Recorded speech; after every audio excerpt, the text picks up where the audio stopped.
Welcome back, welcome back, welcome black. Welcome back to In Black America Radio with your host, Rasta B. And today is Friday. A hot Friday. Talking about a fucking muggy, sweaty Friday. My AC is out. So I have no coolant in a friggin' AC, and this heat is killing me. I won't be able to get any coolant until tomorrow morning. But right now I hear some rain, so maybe things will cool down. But let's get back on track. This is In Black America Radio. It's Friday, July 14th, 2017. Today's topic, the title, was Umar Johnson ambushed, and is the Planet of the Apes racist? We're actually going to be, me and Smoke is actually going to be building on the whole Dr. Umar Johnson versus Roland Martin on TV1 that everyone's talking about. We're going to come with the In Black America perspective. We're going to speak on Brother Polight, from trannies to now white women. We're going to see what's how far that brother has fallen. Later on in the show, I'm going to explain how the Planet of the Apes is really the Yacub story. I done said it on this show before. I want to say 2 shows I might have spoke on this before. But since today, the trilogy comes out, which I don't understand, how is it a trilogy when it was 4 of those movies? I guess they don't want to include the Marky Mark one. And then we're going to talk about the Mayweather fight. We're going to talk about the whole Trump Jr. and the Russians, and other little topics of this nature. Guest calling number 646-716-4654. Ah, man, it's hot. Before I continue, let me bring in my co-host, Smoke. Smoke, are you there? Yo, what's good?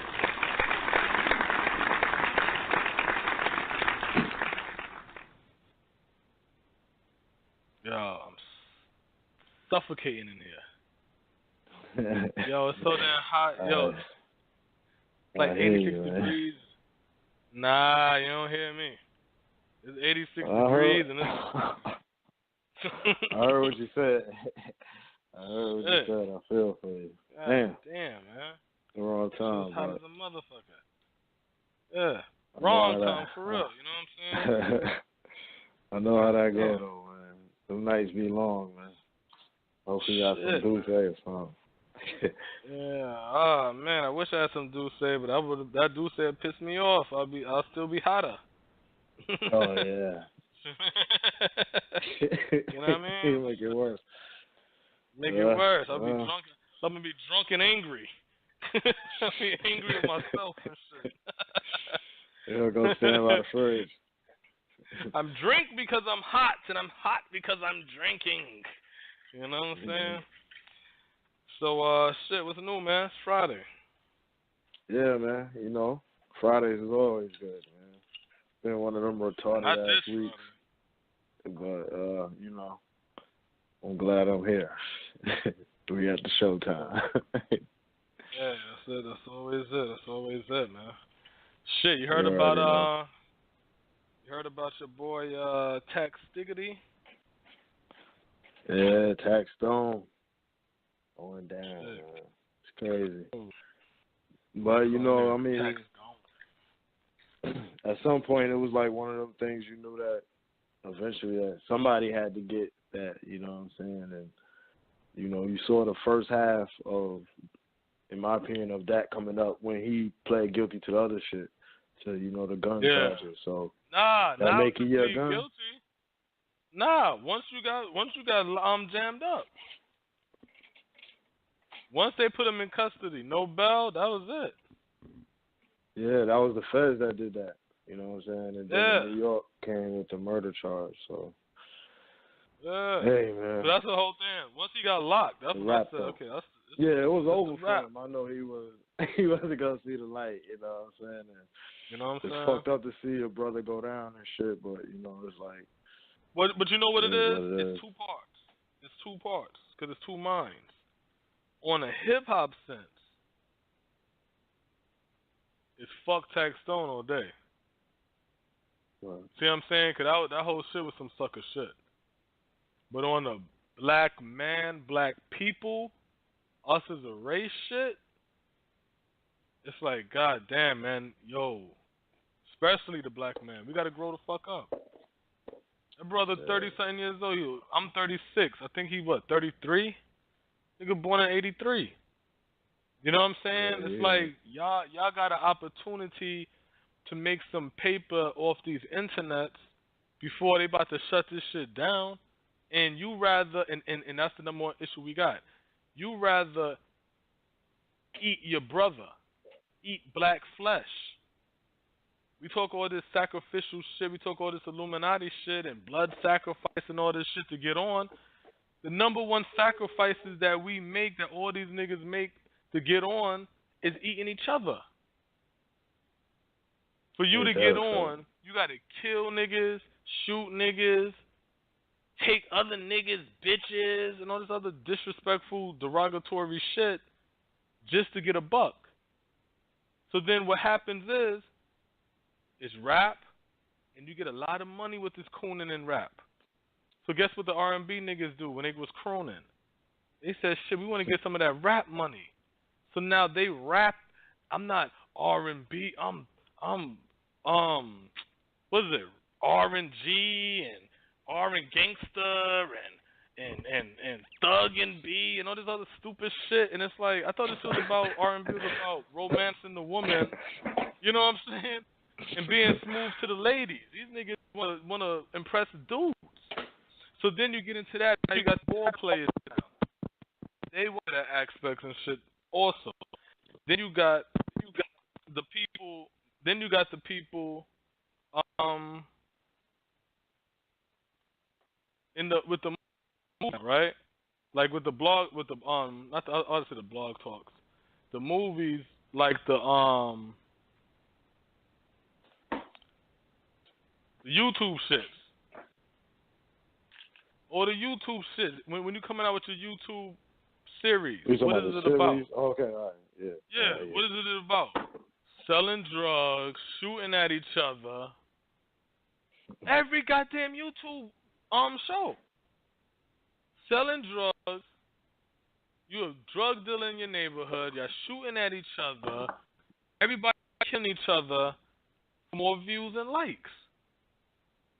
That's how this whole shit is. For you to get into the game, cooning ass minstrel show, you got to eat your brother. Now you get into the podcast. You can't get onto the podcast and talk. You can't get into the podcast and have an opinion or no shit like that. No. Now you got in academics the same way. Now you got to get on and now you got to eat your brother. Now it's a whole bunch of disrespect and playing niggas and dissing and all kind of shit. So now when we see each other and I see Joe Budden or I see academics, it's not peace and love. It's not high fives and daps. It's mean mugging and stares now because this is what our whole motherfucking way of making money, so-called legitimately, is eating each other. Now you got a situation with this Tax Stones dude, 33 years old, young man, right? And you're going to spend the remainder of your adulthood behind bars. You're now going to become a middle-aged man behind bars. You're now going to hit your 40s and your 50s behind bars when you had the game set up where you would be having millie. You was about to get, you had connects, and now you're just going to have to get niggas writing you, sending you, putting money on your books, your commissary, and hoping nobody forget about you. All because of what?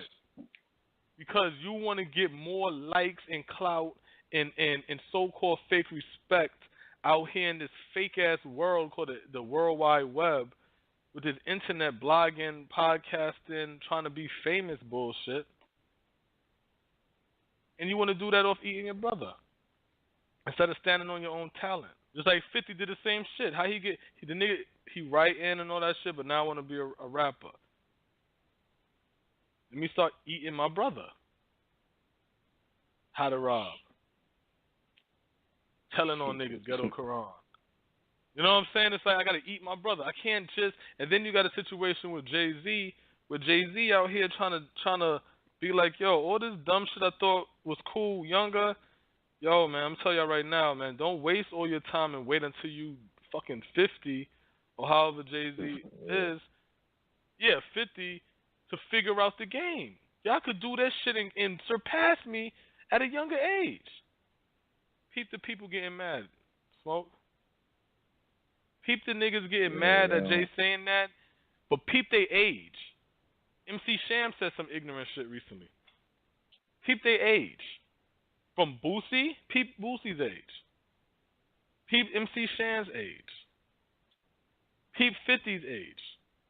Peep anybody who make a comment that's disparaging or somebody that says, oh, nah, yo, you should still let the kids be able to do this. Look at their age.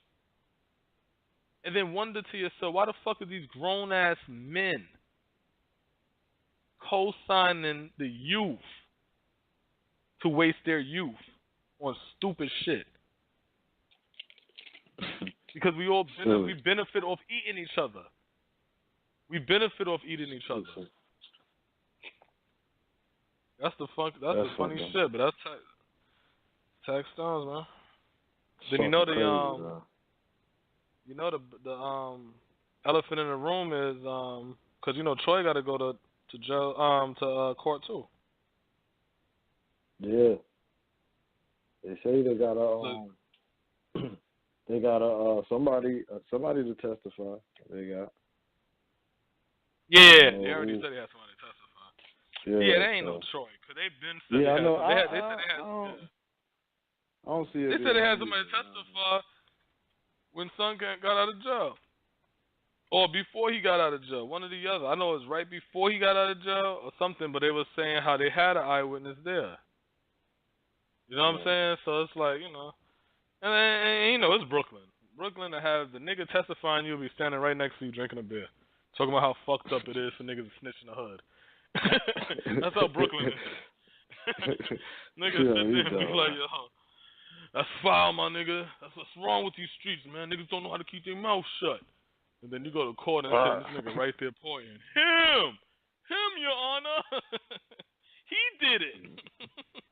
Brooklyn. So, yeah. You know what I'm saying? Shit. I don't know about Brooklyn, but I know that guy. So you already know that's how the game go, you know. And that's what it is, man. And like I said, the reason why all this happened is because we don't have an economy to take care of ourselves. We're dependent on other races to take care of us. And the guys in the entertainment field that we watch, guys and girls, in the entertainment field that we watch, these motherfuckers get paid to eat each other. All on television. You look at the black woman.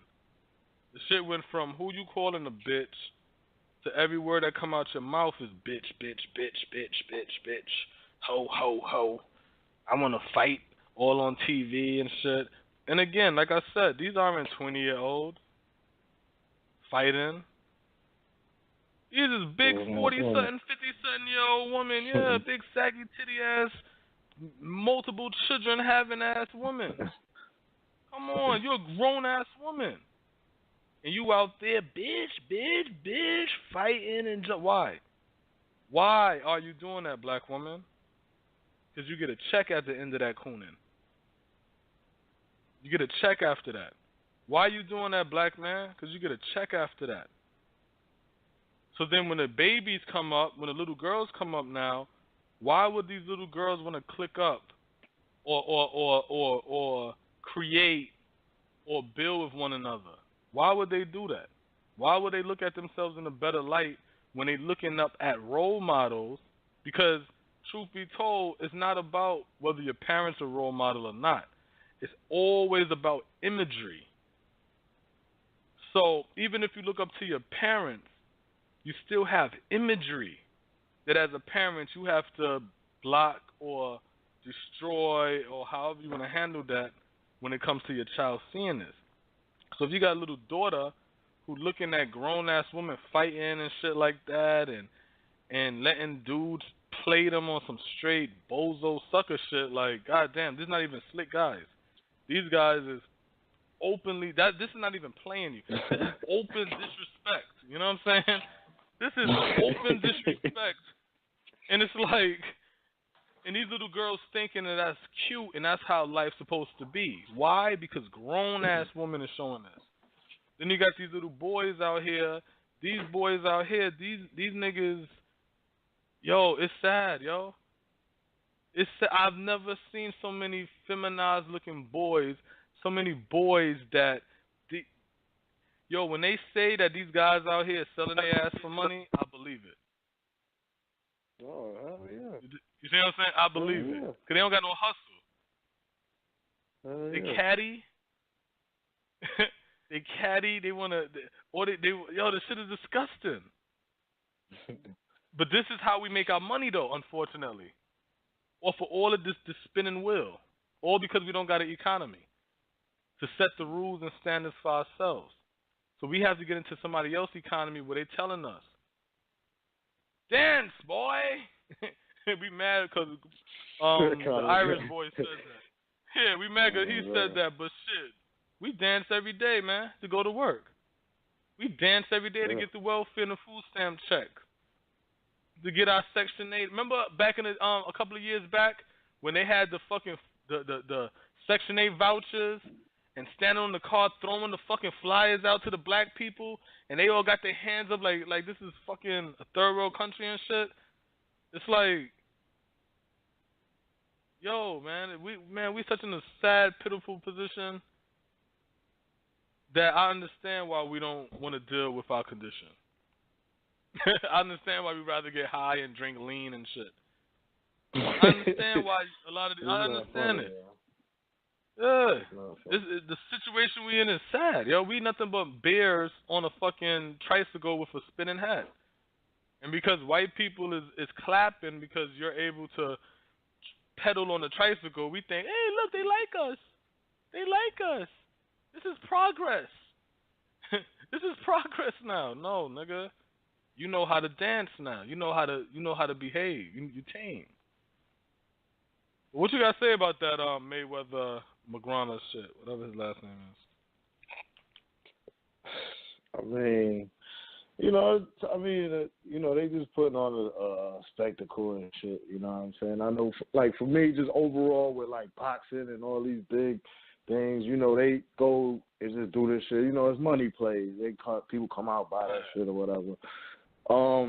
When Conor McGregor, when he was talking about the dance or whatever he said, you know what I'm saying? That shit, I was like, man, you know what I'm saying? Like, get the fuck out of here. You know what I'm saying? It's like, the shit was weird. You know what I'm saying? I mean, as far as putting like a racist spin on it, it's like you can't tell what people be thinking. So it's like, who knows what he was thinking? You know what I'm saying? But I just know for me, it's just like,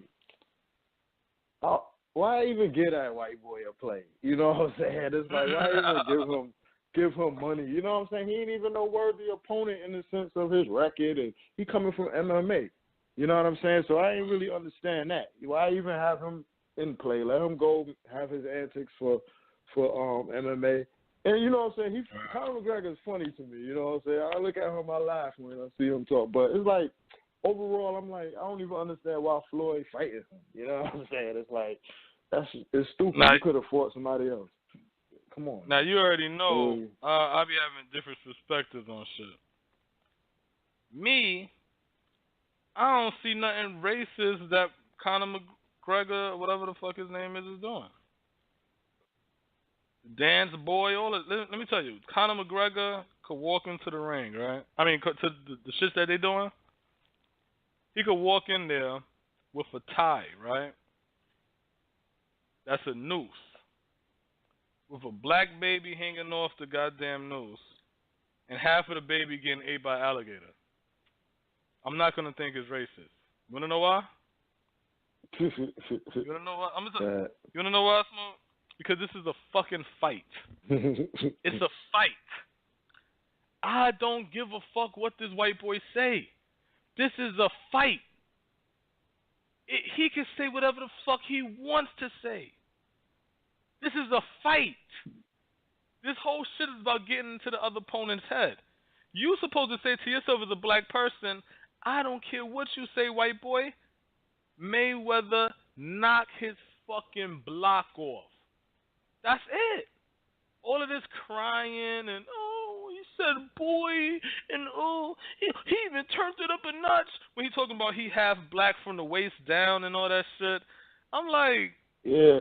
See, yeah, it wasn't. Dude. Like I said, you don't know what people but thinking. This is the point I'm making.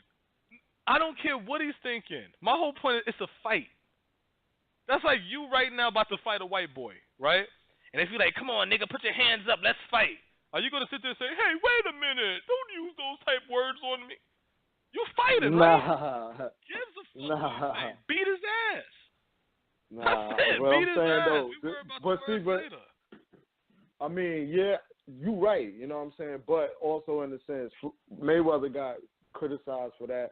Broner got criticized for that when they start saying little quote-unquote racist type shit, or, you know, when he said the Mexican shit.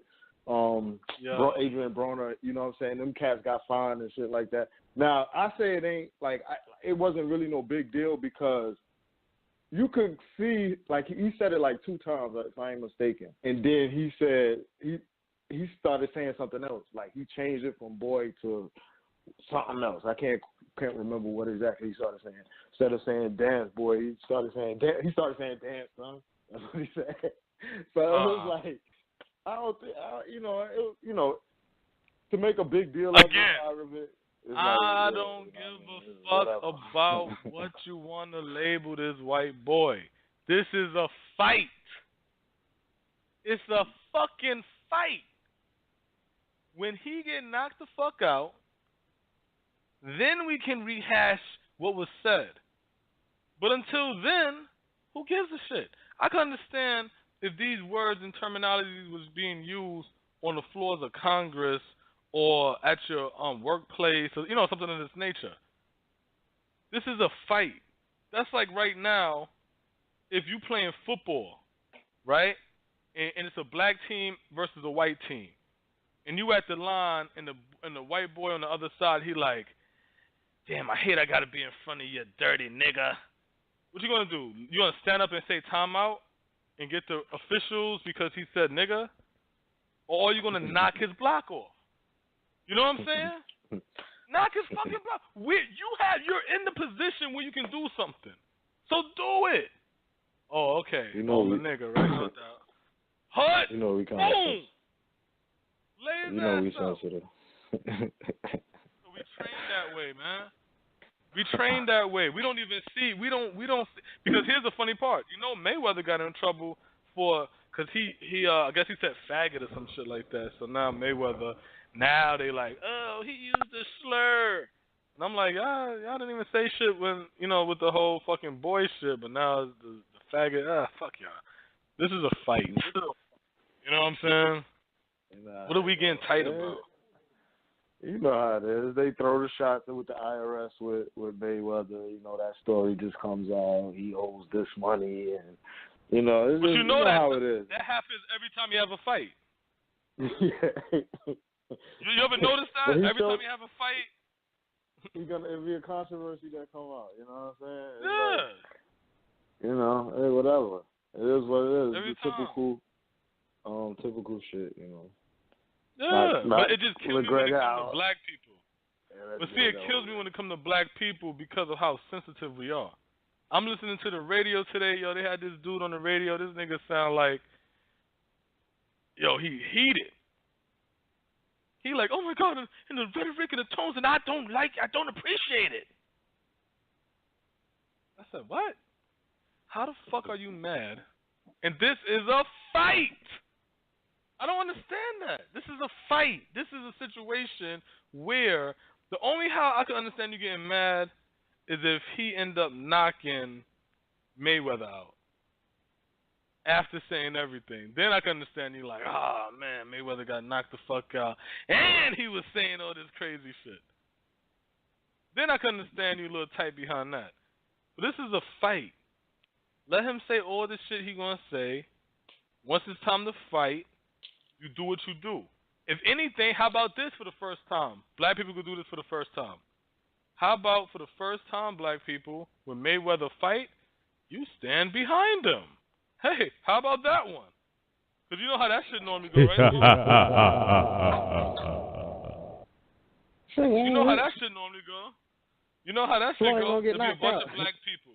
Look, a bunch of black people. Look, a bunch of black people from Ireland. I don't like that nigga anyway. He's too arrogant. He's too arrogant. He got too much money already. And it's like, damn, black man. You know what I I'm don't see no Mexicans. I don't see no Filipinos. I don't see no white boys from England saying, oh, man, Mayweather's going to beat that chap. You know what I'm saying? You don't hear none of that shit. You hear these motherfuckers knowing Mayweather about to beat Hatton, but they still out there doing their England shit. You know what I'm saying? Only black people do that weirdo shit. So maybe this time black people will be standing behind Mayweather, don't be on that sucker shit. You know what I'm saying? Maybe. Oh no. Maybe. We'll see. There's a lot of people. In Black that America like Radio. They just want to see him lose. In Black America Radio with Umar Johnson Ambush, and is the Planet of the Apes racist. Guest calling number 646-716-4654. So we already talked about the Planet of the Apes. I wanted to get some light stories out first. Light stories out. We talked about the Mayweather fight. We talked about something else. I can't remember. But let's talk about your boy Polight.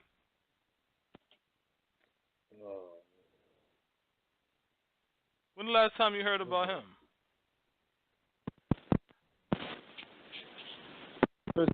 Huh? That's when the last time you heard about him?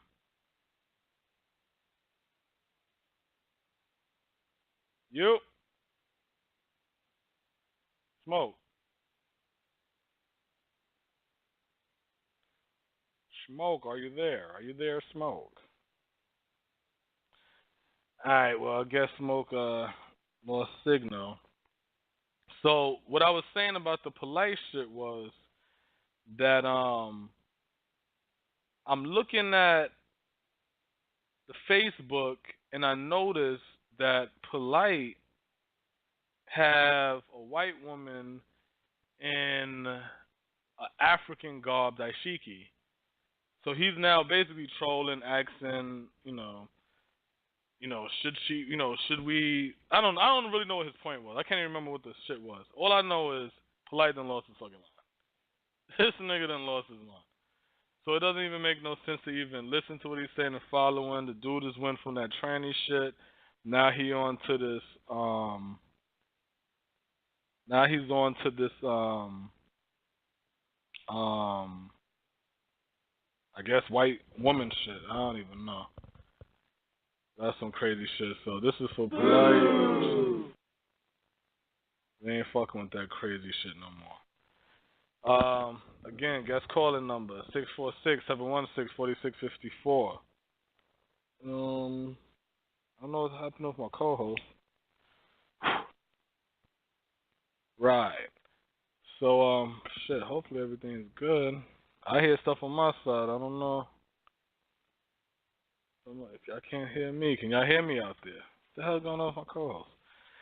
All right, so we're trying to run down some of these topics. So we already talked about the light work.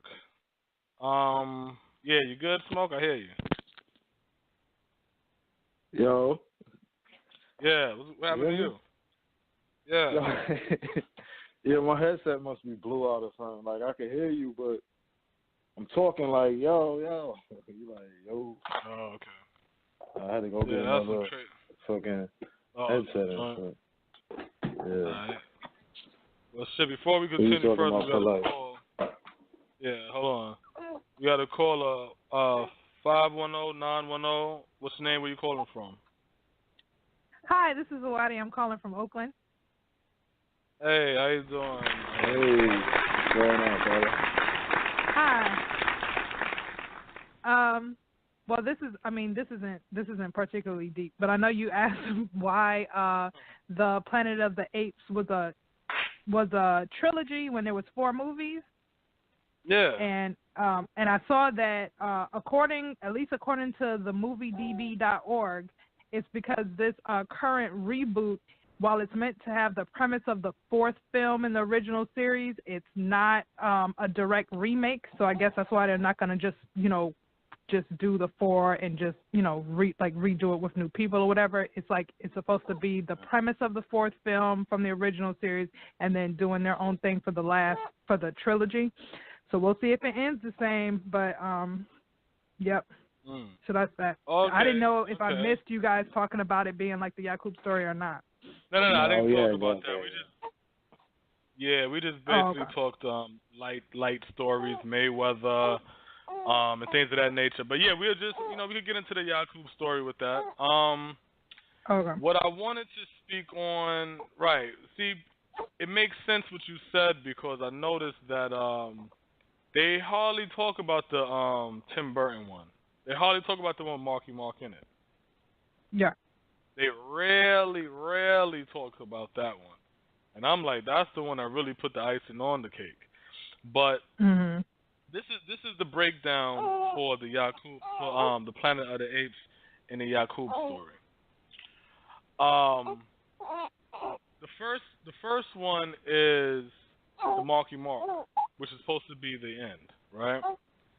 Now, have you seen the Marky Mark one? It was a long time ago, so I don't remember it very vividly in my mind. Smoke, have you seen the Marky Mark one? Fell asleep on it a couple times. I can't never get through it. Okay. So there's a part, the whole Marky Mark one basically is the end of all of this trilogy going on. It's the end. And it's humans running the show. Then Marky Mark goes into space. And then when he come back down to Earth again, everybody's monkeys. The monkeys run the show. The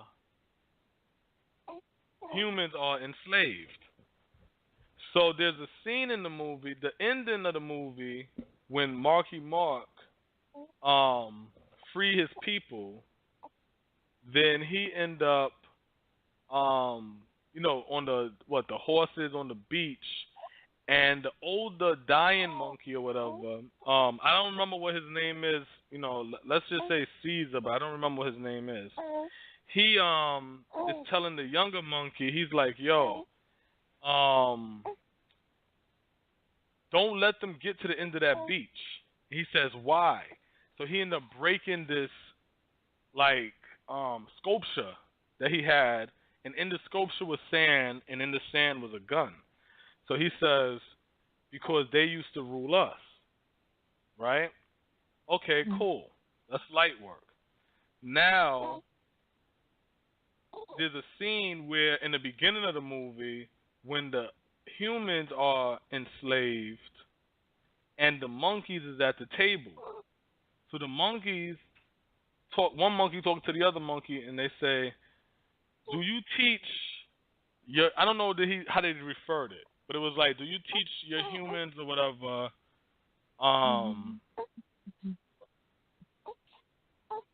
religion? And the response was like, no, because they don't have a soul. That same line that same exact line comes from the movie Mandingo. Have you ever seen the movie Mandingo? No. It's an older But I have movie. heard I have heard the name before? No. I've heard of it, but no, I've never seen Mandingo. But yeah, so go ahead. So that comes like straight from that movie Mandingo. Have you ever seen Mandingo, Smoke? No, I've never seen it. Never seen Mandingo? It's an older movie, right? Slavery movie.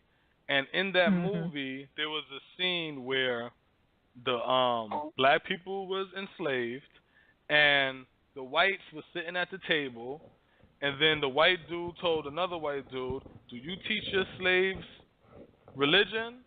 And he said, "Oh no, no. I think the black man might have been like, 'Oh, we don't got a soul,' or some shit like that." But that was the line. At that table was white people, the people that didn't have the soul and was questioning if they had religion was the black people. So in this movie, who's at the table? The monkeys. So these are the white people. And who was enslaved? The humans. So these are the black people. Okay, that's the Marky Mark one. Simple. So now we get into the Yacub story. We're still talking about the same thing. We're talking about the Yacub story now. Now, Yacub is a story coming from Elijah Muhammad, right?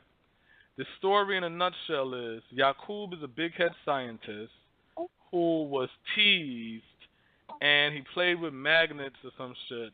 And long story short, he ended up figuring out how to get the brown germ out the black germ.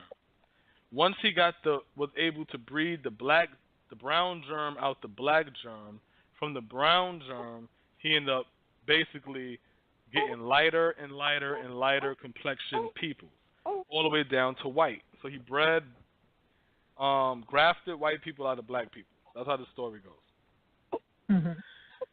So in the first remake of the Planet of the Apes, I don't remember what the name is, it's the scientists who have the monkeys. The scientist now is trying to create this chemical or whatever to infect the monkey, I think to make their brain smarter for like a Alzheimer's medicine or some shit like that. Right. It wasn't. They were just testing on the monkeys. Right. They're so it testing wasn't it. intended to make the monkey smarter. It was testing for people for Alzheimer's. Right. Now, so you've seen that one, right? Yes. What was the name of the person who was funding the scientists? Yacub. And what race was he? Black. Smoke, did you see that movie? Yeah, I saw the first remake. So I saw that one. you got this black. Well, he was like a billionaire or something. So you got this black guy, billionaire. His name's Yacub. Yacub is Yacub. What the fuck is the coincidence that the Yacub story is a black scientist who is breeding down from black to white, and in the Planet of the Apes, which I just showed you, in the remake with Tim Burton did, he blatantly shows you that the monkeys are the white people and the humans are the black people.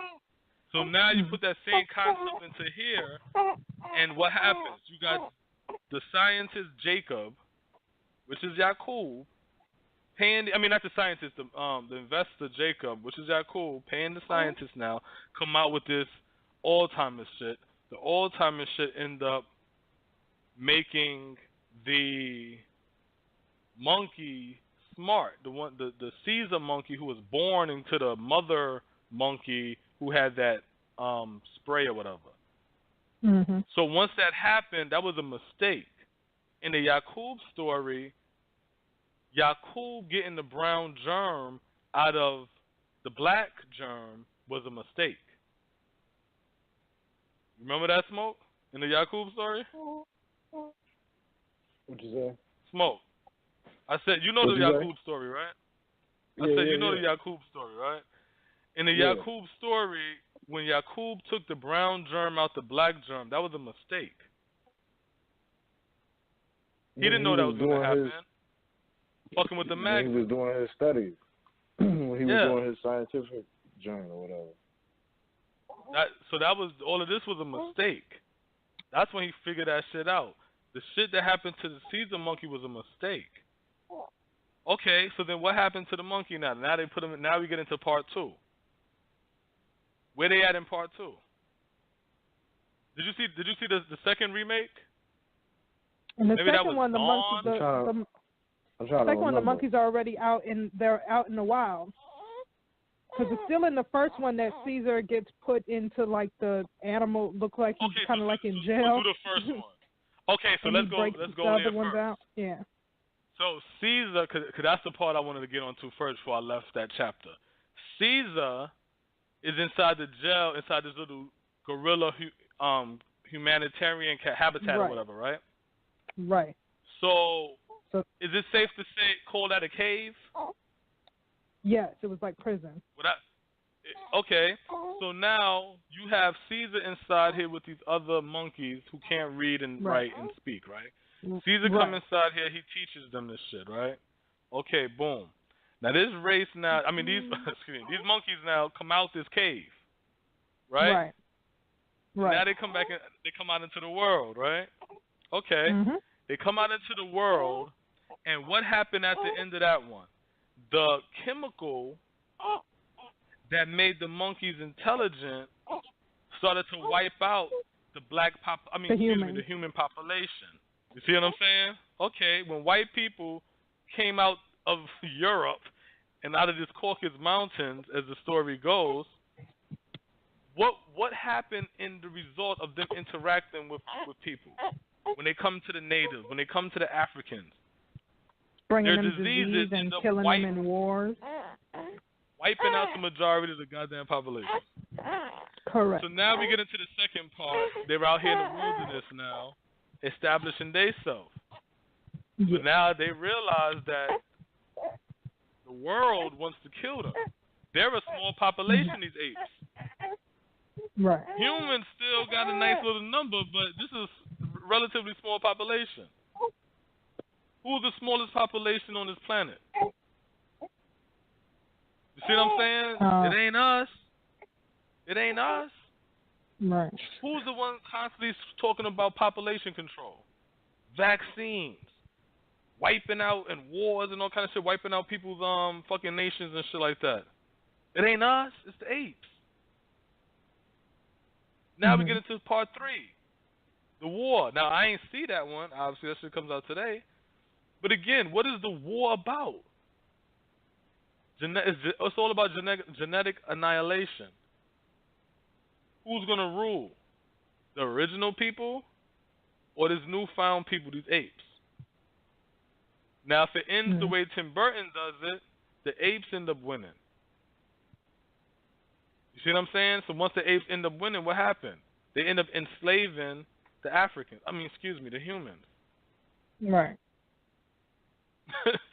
And then we get into the Tim Burton story, where they tell you, we didn't always rule them, they ruled us. That's the whole fucking Yacub story. That's the whole story, the whole making of the white man story.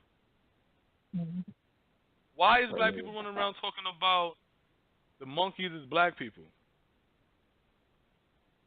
Especially since white people show you a chart of monkeys turning into white men. Yeah, you saw DeRay McKesson was dude from Black Lives Matter on the new promotion for the new Ape movie. On the ape side, they have one of the apes had a blue vest on, and so he's known for wearing a blue vest, and he tried to make the comparison that that's a racist movie that they're talking about him and that, and it's like nah. And then I saw in the original one they had those vests on. The apes they had those vests on, and I want to say I don't know how do you listen. How do you listen to a guy who don't know that you're not supposed to get stuck with a dick and you're not supposed to be sticking men with a dick. How do y'all listen to his interpretation of some shit when he don't even know what the fuck it is to be a man? But you gonna listen to his interpretation of a movie? Fuck out of here. Fuck out of here. Black people, the monkey is not you. I repeat, the monkey is not you. If a monkey, this is one of my theories. When you see the Africans or black people in different parts of the world or even in America, and a white person throw a banana at the black person, and the first thing they'll say is, "That's racist. He's trying to call me a monkey." How in the hell is you throwing a banana at me, calling me a monkey, when the monkey is the ones that throw the banana? Am I tripping?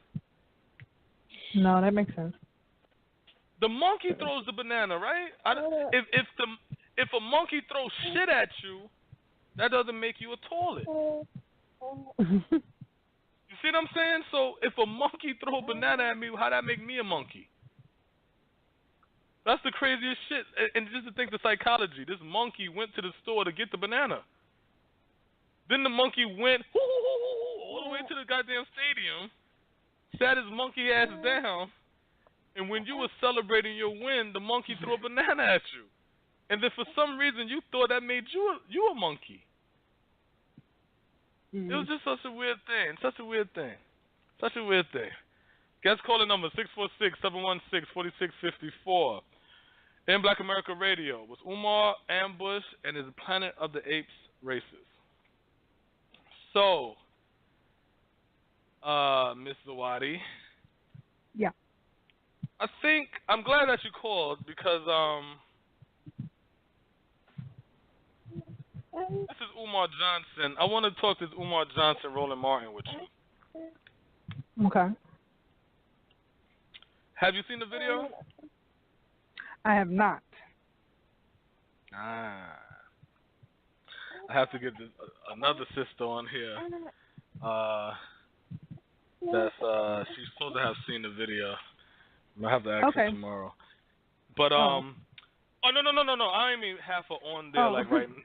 No, my bad. I said that dude sound crazy. No, but I was just saying that I know Leah's seen it, so you know. Well, she was supposed to have seen it.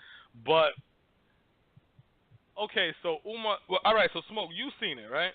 Why don't you break down Umar Johnson's tirade? Incident.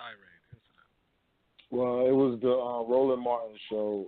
He had 3 panelists on there, and then Umar, and so they was referencing back to the Breakfast Club interview from a couple weeks ago or so. His last interview at the Breakfast Club. You know, that interview, it was just normal Umar, if you ask me. You know, his normal rhetoric, if you ask me. And the portion that Roland Martin referenced was a part about his point of views on interracial marriage. And so, you know, Umar, he had the stance of, you know, he feels like black man should be with black woman, and, you know, he went on, you know, he gave his reasons or whatever. And so fast forward to the Roland Martin show, you know, it comes in, Roland Martin, you know, introduces him, whatever, and, you know, he talks, you know, he references to Umar that, you know, there's been a lot of talk about him since he went on the Breakfast Club and made that point. And so he starts it off by, you know, he says that, you know, a bunch of callers and writers, they were, you know, sending messages to him, asking questions, different questions about Umar.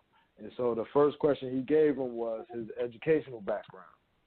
Right. So anybody who's like, you know, watch like conscious videos or even follow Umar, you know, that's been one of the, I guess you could say, one of the topics that people have for, you know, against him or whatever, is they didn't know where he went to school at and so forth. They questioned his his credentials pretty much, and so he runs down his credentials, talks about the 6 degrees he has, whatever. Then they go forward to what was the next thing that they went into? I want to say they asked him about his lineage with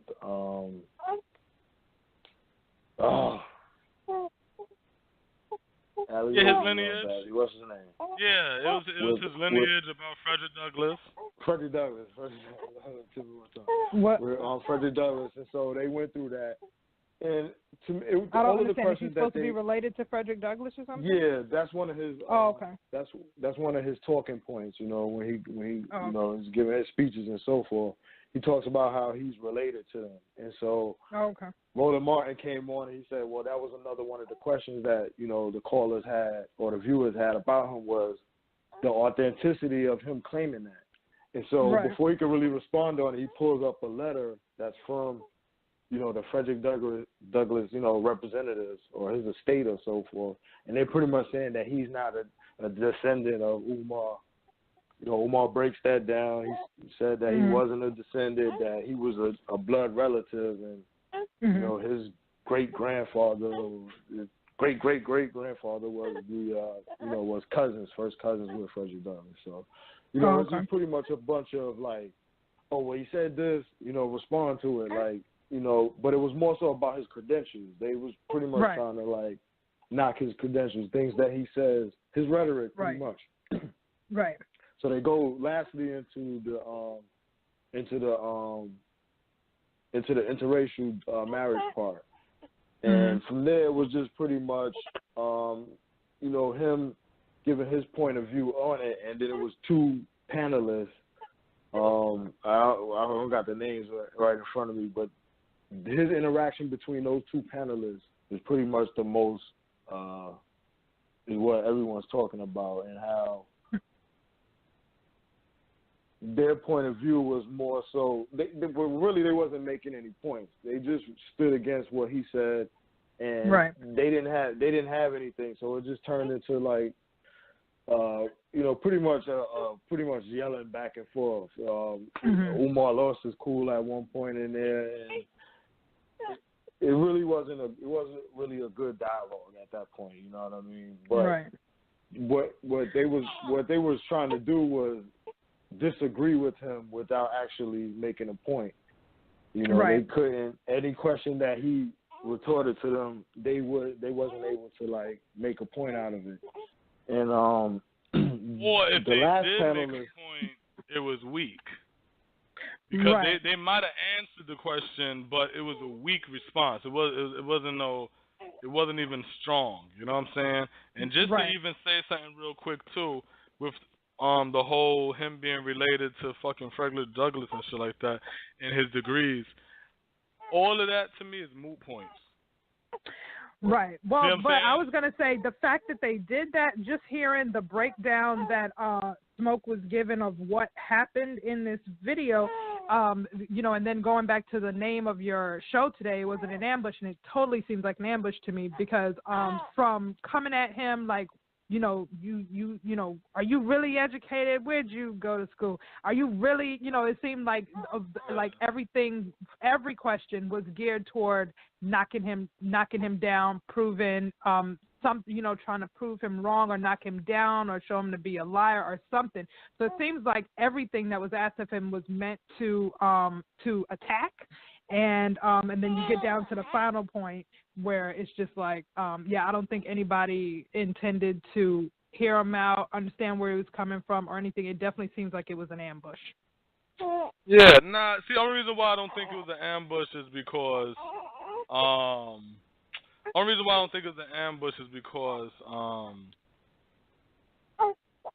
really, a lot of that shit he put on himself, right? Because what happened is, when people would started to question him, and the reason why they questioned Umar was because of how he acts, his ego. You know what I'm saying? Like the way his ego. You know what I'm saying? And I don't mean ego on like how white people say ego. You know what I'm saying? Like, oh, you're. I mean, I don't know this man. About, So are you saying his ego in this one particular, or he's just known to be No. very... I'm speaking on his whole history. Platform. You see what I'm saying? Mm-hmm. Right. He started really getting to a point where it's like, you don't know, I know. You don't know type shit. You know what I'm saying? And it's like, after a while, people start to really question because it's like, his shit wasn't adding up. You know what I'm saying? Within the black community. You know what I'm saying? When I first heard him, it's because, you know what I'm saying, I had information about special ed was told to me already. When we first started really talking about it, I said, okay, this brother know what he's talking about because I already got that information prior. Cool. Mm-hmm. So then he got an issue. He got him and Sinetta, another black speaker, pretty much. You know what I'm saying? Person that be speaking on the YouTubes and stuff, and trying to bring information and education to people or whatnot. Information, really. Mm-hmm. So they fell out, and I seen the way he carried that out, and I thought that was pretty, pretty. It wasn't outlandish or crazy, but it was just like. It's like when you find out you got a professor who might be professional, but then you might see him in an unprofessional setting, and you're like, oh, wow, I didn't know he was so hood. Right, it was more so like that. Then it came another situation occurred with the whole conscious stripper shit where he got caught up, where he was dealing with this stripper, but then he was telling everybody he was being celibate. But then when he found out about the stripper shit, the way he just talked about the girl was like, wow. You know what I'm saying? Like, damn, that's crazy. It's left field for you to be speaking like that about a black woman. Right. Then it was other little shows where people start to question his credentials and question who he is. And really the questioning started with Umar, had nothing to do with the black community. Because we put up with anything. You know what I'm saying? Really, the people that was attacking Umar, if you really follow his timeline, was the homosexuals. You know what I'm saying? Because he had his viewpoint on homosexuality. First of all, his viewpoint on homosexuality is tame. Okay, compared to black. I'm sorry, it's pain. You said? Oh, tame. Tame. Okay. Yeah. Compared to your average pro-black Pan-African who says chop them gay people heads off. You know what I'm saying? You not get out of here with your gay ass. Throw them out. You know what I'm saying? Where Umar is like, let's figure out what traumatic experience happened to you that caused this on you. You know what I'm saying? So that's how Umar talks about it. So he's really not even aligned with your average black person when it comes to the gay stuff, right? On the pro-black tip of the game. But because he says that it was labeled a mental disease, which is true, the homosexuals attacked him. So the homosexuals was the one trying to pull up his credit and and the feminists, because for whatever reason, black women, that black feminist movement don't like him for whatever reason, right? So those two groups really attacked him. And then black people see the questioning and the responses of the questions, and then we start to say, yeah, where is your credentials? Yeah. You know what I'm saying? We start asking those questions now. You know what I'm saying? Then he started attacking black people. And then, you know what I'm saying, it starts to be this weird shit. Then it turns into the whole shit of, you know how black people is? We always want to tear each other down. And it's like, no, we just have a question. You know what I'm saying? Right. So by the time it got to Roland Martin them, this is really questions that he was evading. You know what I'm saying? These are things that if you asked him, so where's your credentials? He'll be like, you know, like, why y'all want to ask my credentials? Y'all wouldn't do that if it's a white man, or I already spoke on that, and I ain't going to speak on it again. And that was the ego shit. Or, you know what I'm saying? So that's why I say it's not an ambush. These people don't know him. Because he should have seen it coming because he'd been evading these same questions before. Yeah. Like, he'll answer it, but it'll be like, I heard him answer it twice. But he'll answer it like this. Because I thought he was going to do it with Roland Martin too, but he didn't. But he'll answer it like this. You'll be like, so what school you went to? He'll be like, here we go with this. Well, you know what? I'm going to answer this. I'm going to answer this for the last time. It'll be like that. You know what I'm saying? Like, that's how he would answer it. Like it's a burden for me to answer a fucking question. You know what I'm saying? When you listen to people with money. Or if you say, yo, so what's going on with the school? What you doing with the bread? Did you donate? If you ain't donate, don't ask. And it's like, God damn. You know what I'm saying? You're getting like that after a while. So all he's these somebody are the who was questions supposed to be creating a school? Yeah, but he's not creating a school. That's how he's black just collecting people people's money. No. This is how he says it. Even though yes, he is collecting black people money, but this is what he says. He's going to buy a school that's already a school. Oh. Right. This is how he sold it to black people. That's in debt. So the shit is in fucking $3 million debt, $4 million debt, or some shit like that. And then it's like, well, let's donate the money to get this school that's in debt. And I'm like, what the fuck is you? That don't even make sense. Right. That makes no sense. All a school is a building. All you got to do is get a building. That's what a school is. And then once you put chairs and tables, doors, and that's when it becomes a motherfucking school. You don't have. I be watching the the Muslims do it. You watch the Jews do it in New York. The Rastas do it. They start in their basement. They start. You know what I'm saying? We live in a time now where we online. How I could believe this school would be real? If he said, you know what? As I'm collecting this money, let me show y'all some of my plan or whatever. Or I'm going to set up the online version of the school where we can get this education popping now to see if the curriculums even work while I'm still donating and getting money up while we try to get a building to transfer this into a physical. No, he's not saying that. He's giving you this shit that black people love. Some big, enormous dream that's never going to be achieved. Like black unity. You know what I'm saying? This big shit, black unity. You tell black people, unify your household, they looking at you like, nigga, you bullshit. But if you tell them, think about if all black people came together and pulled our resources, think about how fast white supremacy will fall. And we'll all be like, yeah, too bad that'll never happen. Right. But it's like, okay, but think about if you watch all the spending, the extra spending that you're doing and kept more money in, less money going out. Spend more time with your children and shit. Love up your man, black woman. Black man, love up your woman. Think about how much peace could be in the black community. We'll suck our teeth and be like, nigga, fuck that nigga. You know what I'm saying? That broke nigga. Fuck that bitch. You know what I'm saying? And it's like, so if you can't do it in your house, how are we supposed to do it as a people? But we like that grandiose shit so we know it's not going to happen. So that's why we can believe in this school dream that he has, even though there's a gang of black independently ran schools around the United States.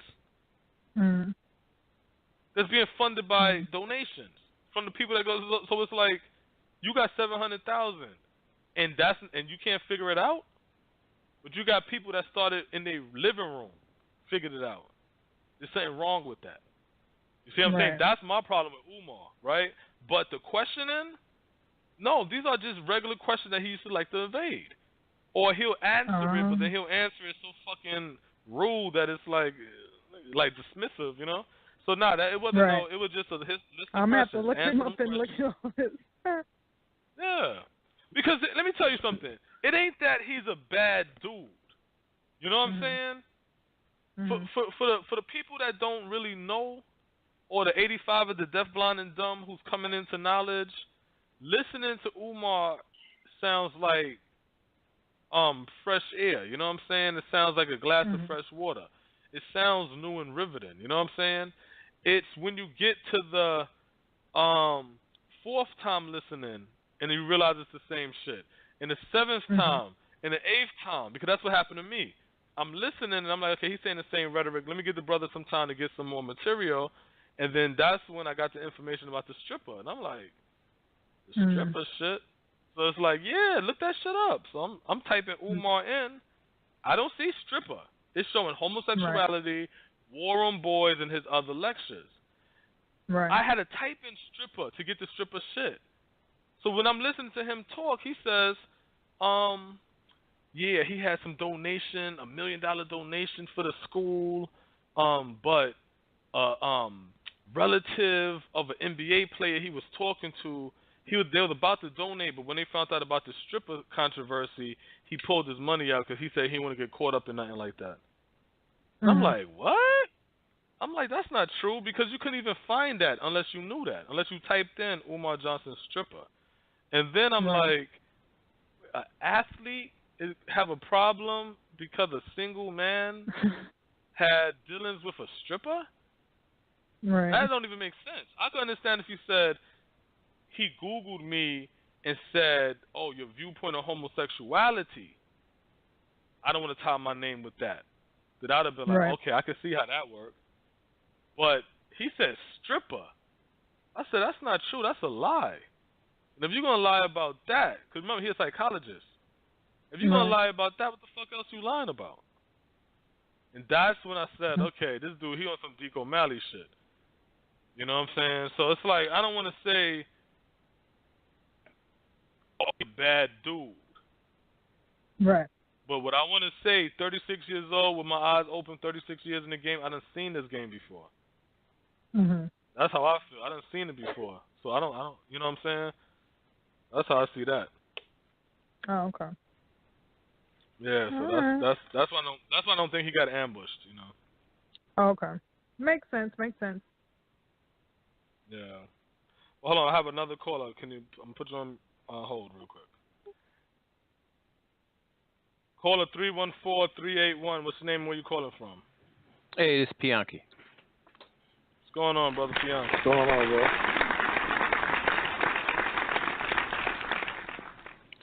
Well, I'm going to make comments off of what you just said. And you know, you're absolutely right. All black people are not going to come together. There's a difference between quote-unquote black and objective black African Americans. And the slaves that was brought here didn't all come from the same place. And they were fighting each other for various reasons while they were there.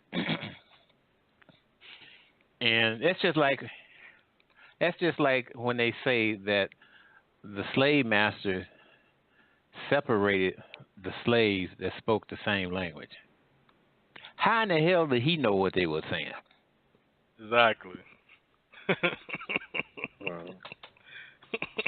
Critical people thinking. make these statements because they sound good. And here's another thing. Blacks want, and they need to have their own schools, and I'm one person who is strongly for that particular aspect. Yeah. But they can't fund them. And I've been following this since the 1970s, coming out of the Black Power movement. And blacks started their own schools, Council of Independent Black Institution. They had almost 100 schools across the country. But when those adults put their kids through the school, their kids didn't follow suit, and their grandkids didn't follow suit. So those schools came to an end because they couldn't fund the teachers. You can't have teachers on welfare and being paid under the table. Right. But check this out. Blacks need, and I'm just going to say blacks, in order for that to have the greatest impact, you need to have school choice with vouchers. And guess who's proposing that? Donald Trump. So there's a problem right there. Because the average black person, especially those in North Carolina, don't like Donald Trump. So you see all these walls we keep running up against. If you want to have your own schools, you need money in the form of vouchers where you can put your child where you want your child to go and have the money follow. Right. Democrats ain't talking that. Nah, they ain't never going to talk that.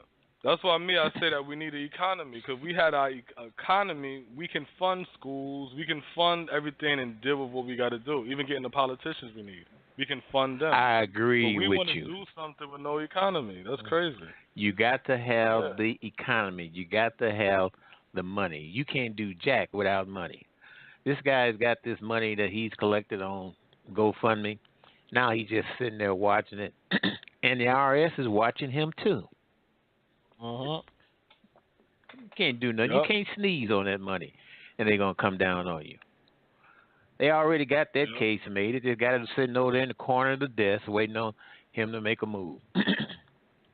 So, my suggestion is if you got a plan, and I'm gonna tell you something else about this. I don't want to get together with some of these dysfunctional blacks that's in this society. They are terrible, and they will drag your butt down to the lowest denomination. But if you got an idea, if you got a plan, you find like-minded people who can contribute to your plan, who buys into your agenda, and go ahead and do it.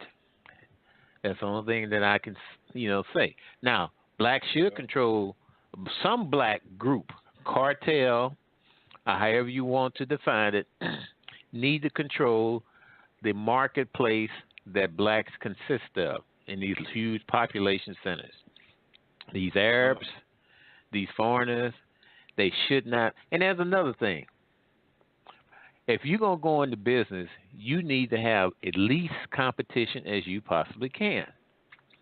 Right. Now, and you need to get rid of your competition as easy as you can. Who wants to get rid of your competition? Once again, Donald Trump. He wants to get all these foreigners out the country. He wants to limit. He say that when your visa, your work visa expire, you go home. Black saying all these nasty things about Donald Trump, and the man is the best thing I've seen come along in a long time. He wants to get rid of your competition. He for school choice. They would put money in the hands of parents. You know, you got a black mother in Ohio and another one up on the East Coast. I think it's New Jersey. I'm not sure. They doing 5 years in prison. You know why? Because they put their children in a school district that they didn't live in. The one in Ohio, right. you know, she put her child in the school district that her father was in. Now, if they had school choice where she had money to follow her to that school district, everything would be fine. They charged her with stealing. So once again, Donald Trump and Desi Du Bois, which the black students at Bethune College heckled to death and turned their back on her, they're the best thing that you could ever find. That's what you say you want. Well, there it is. But you are shunning it. That's what I say. If Jesus Christ was to appear, somebody would rob him, steal him, jack him up. That's what I always say. We scared because we know reality is we got to stand on our own. It's like being a child in your parents' house. You used to, and you got a little money coming in. You don't got to pay mortgage and electricity and the bills, so you think you got a lot of money, you living good, but no, reality is you got to get out and do your own. We don't want to get out and do our own. That's why we don't turn our back on the W. Du Bois. And look, and don't even talk to Romney. When Romney went to the black, I can't even think of where that meeting was. Maybe the NAACP or something, where he went to talk, and they booing Romney. And I'm like, wait a minute. Barack didn't even show up. Barack didn't even show up. He sent Biden, and y'all gonna boo Romney instead of saying, yo, you want the vote? This what we want. That's going to help get this black thing popping. And that bugs me out now. Bugs me out. We don't negotiate about those shit. Here we are concerned about these Confederate monuments. Well, guess what? Now whites who have moved into these what once was black neighborhoods and communities, they changing the name of the schools. They changing the name of the streets. Yeah. You see what I'm saying?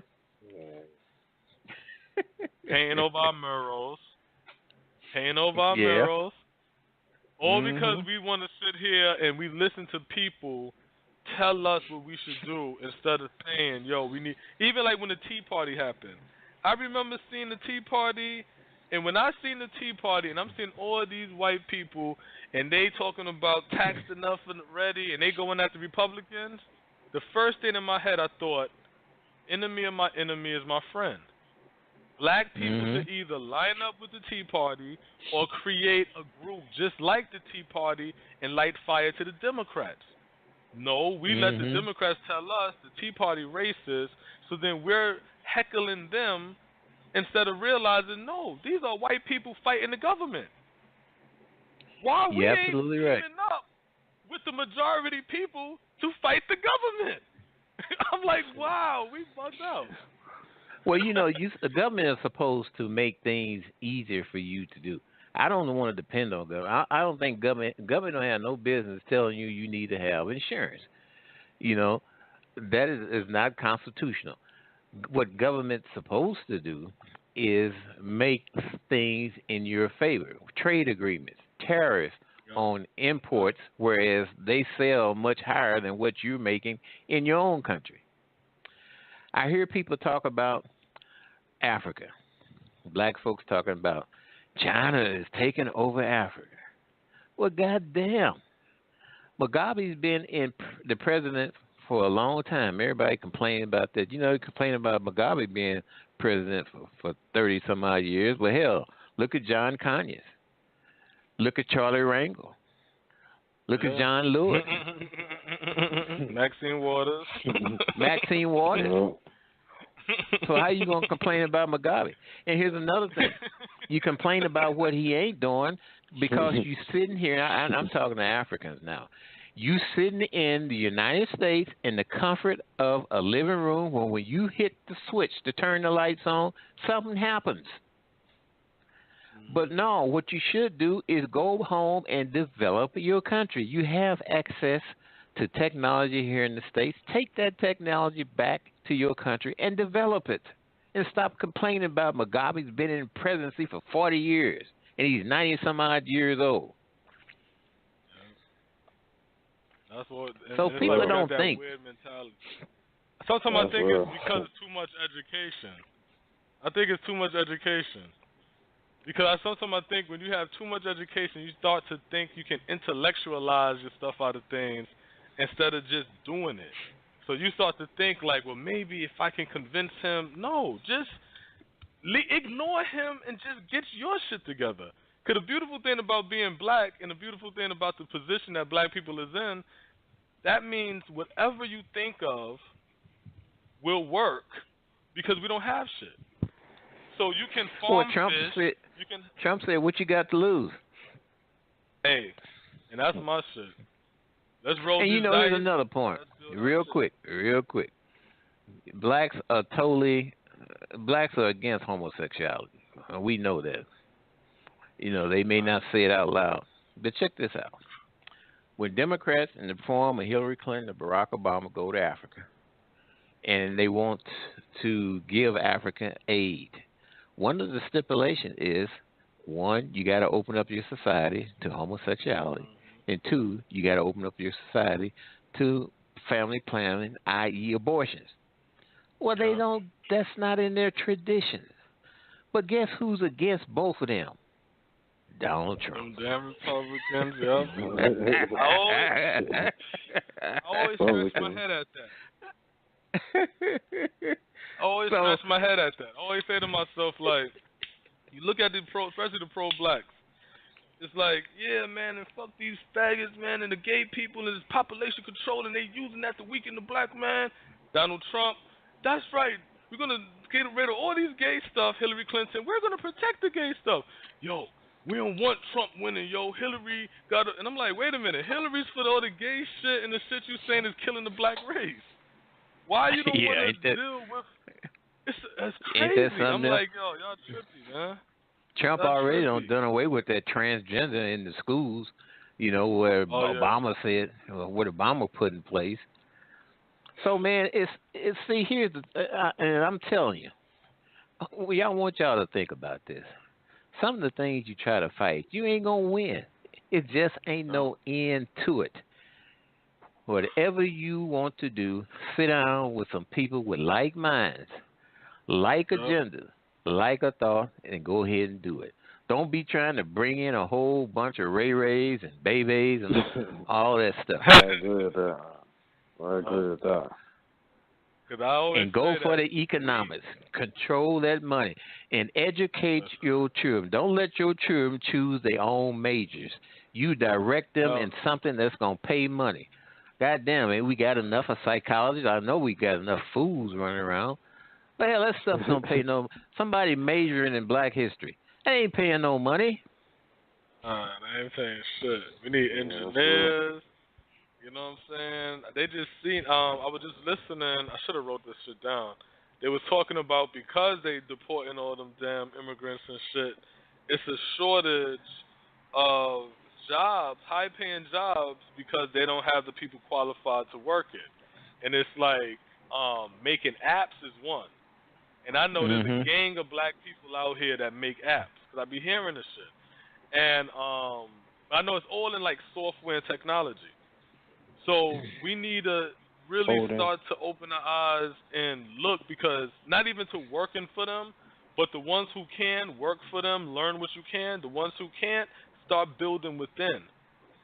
Just like we created hip-hop, we might create the next fucking technology. You know, I'm going to tell you what really makes that. You know, you seen these electronic surplus stores where they have a lot of surplus electronic parts and pieces? Yeah, I know you talking. I'll say those. Let me tell you something. That's what's needed for our children, to be able to go into those places and get kits, projects, electronic projects, and take your list and go through that surplus store and pick those pieces you need, the breadboard, to make those circuits. That's how they learn and get acclimated to electronics and science and so on and so on and so on. You got to start them off early. I did it when I was a kid. I did it with my grandfather's TV and his radio. And if I didn't have that shit back together and working, I got my ass kicked. So that was an incentive for me to learn. Especially on Friday night when he wanted to watch the fights. That's what's up.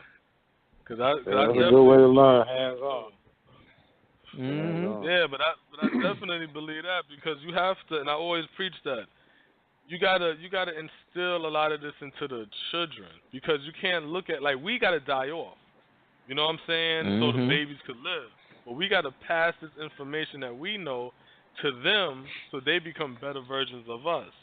So if we say to ourselves, okay, no, all right, you tall and all of that, but I'm not going to direct you into the basketball shit, because I see that you got a thing for technology too. So here's the engineer class, here's the engineering for the youth and all kind of shit, where they get caught up into that and they understand it. Now you got these Black billionaires, but it's not because of they moving on a court. It's because they're creating, and it's an industry now where they can hire and train and build academies. And to me, that's how you start to build shit. It's not just, you know. You got to take that child and you got to take him through some trials and tribulations and see what he's good at.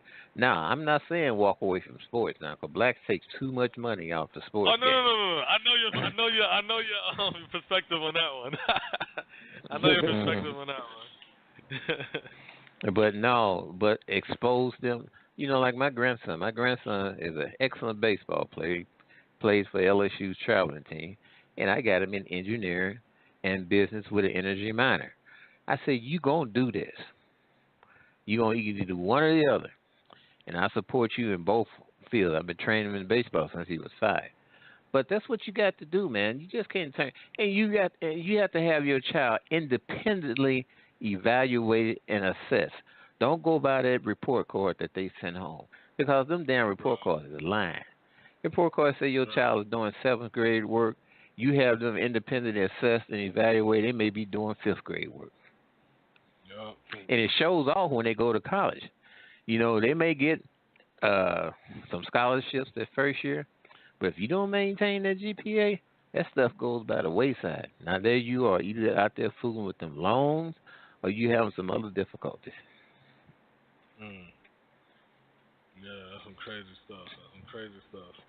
But I'm going to let Yeah, y'all get back to your program, man. But I just wanted to throw that in there because you said some very good thing. I just wanted to add a little bit to it, man. But this stuff, when you hear some folks talking about, man, blacks need to come in, they just joking. It's a cop out. That's how it goes, Bianchi. Peace out, man. All right, man. I'll see you later. All right. Appreciate it, man. Right. Great call as usual. Yeah, it's always good when Bianchi calling. Yeah, it's been a little minute for he called in. Good to hear from you. Yeah, man. In Black America Radio was Umar Ambush and is the Planet of the Apes racist. Guest calling number 646-716-4654. So yeah, man. So shit. What other things you've seen going? Oh, you know what I wanted to talk about too before the show it cut off at 27.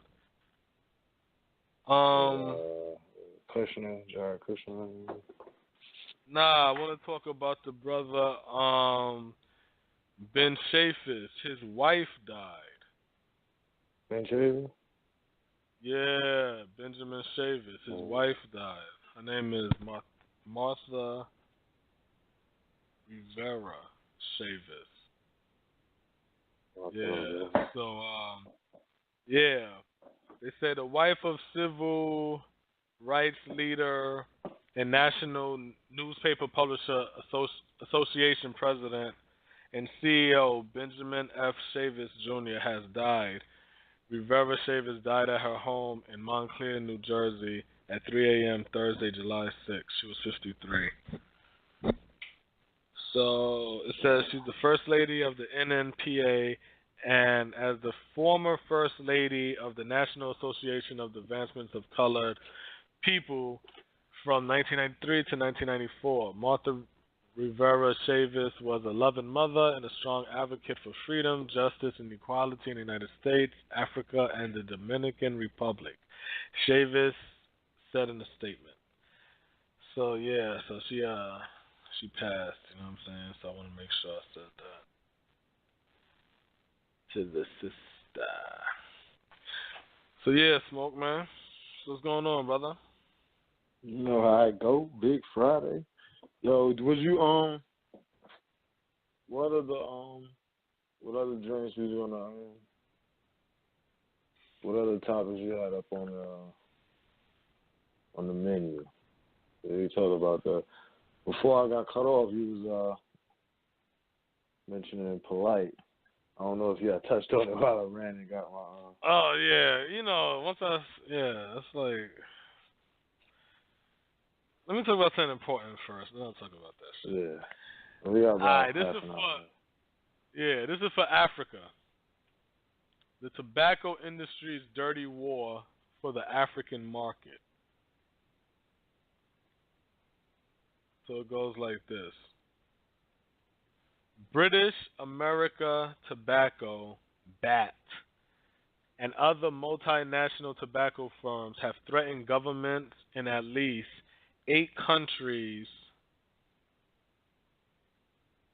in Africa demanding that they axe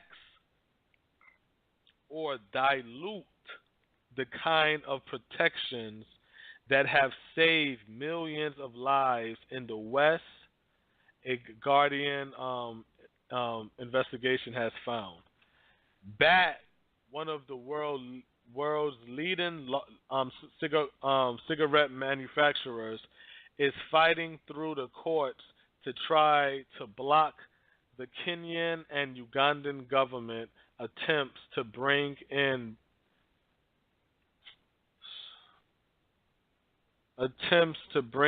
regulations. Where am I? To bring in regulations to limit the harm caused by smoking. The giant tobacco firms hope to boost their markets in Africa, which has a fast-growing young and increasingly prosperous population. A fast-growing young and increasingly prosperous population.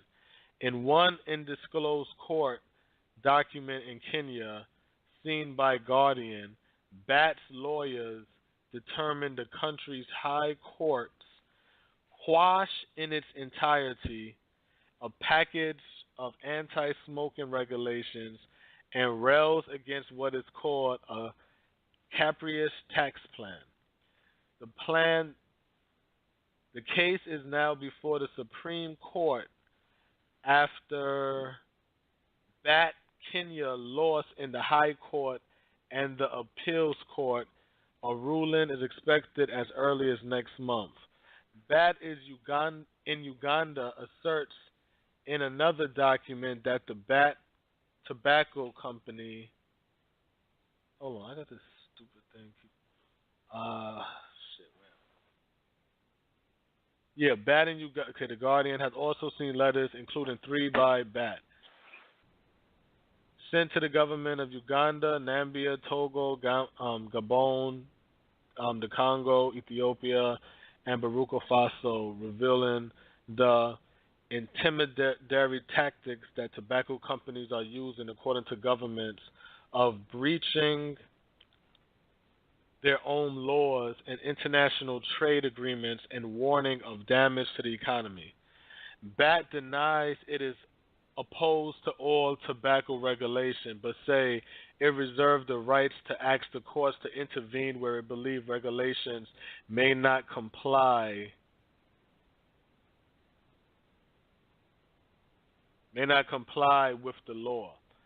Later this month, BAT is expected to become the world's biggest listed tobacco firm as it completes its acquisition of the large U.S. tobacco company Reynolds in a $49 billion deal, and there are fears over the extent to which big tobacco can financially outmuscle health ministries